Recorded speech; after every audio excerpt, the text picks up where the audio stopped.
one of the most interesting things working with Lee was hearing about his process and how similar it actually is to us as dancers, which you would think would be different, musicians, composers, and dancers. But he really starts from a place of feeling. And for us, creating movement without music, we started from a place of feeling as well.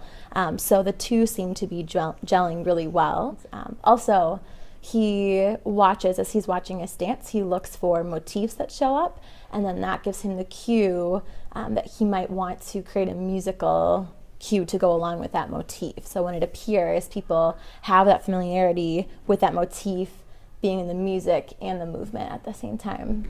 Well, I can't do any of the moving myself. I can't do anything you guys do. But what I can do is that it suggests to me, because I'm a dance audience member and because I think I can connect to that, and it's a lot easier to get the feeling from the in person than on the video. The video now will be a reminder for me of how long I have and what's going on and things that happen. Like even at the wall, there are movements where you are kind of tied to the wall. There are other movements where your feet are on the wall. There are other movements where you're throwing yourselves against the wall and sort of violently reacting to it.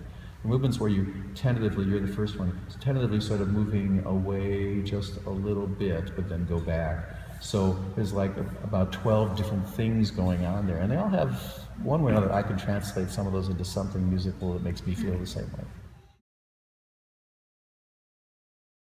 And we first started by just really talking about my character and looking at the journey of where I begin, kind of this almost like childlike wonder and innocence and curiosity, and then that kind of progresses into sort of being rejected a little bit and being confused why I'm being rejected, and then that transitions into kind of like this hopeless heaviness, which is what we worked on today, that kind of like giving up, tired, just kind of defeated moment. And then we're going to get back into how I kind of cope with the heaviness, with the weight of the world, how I consistently am able to stand in that. So today we specifically set the solo movement for that section of just being tired. And Joanna didn't come in with a specific plan, but it just kind of evolved, again, as a place of feeling, of what was the general feel that she wanted to create in that. She knew the feeling, she knew what she wanted, and when it happened, she just felt it. She knew it was it. She had me start just finding a place in the room, and then from there we just started creating, and we kind of worked from a knocking on the door image of that plea of like, let me in, and then no one's responding.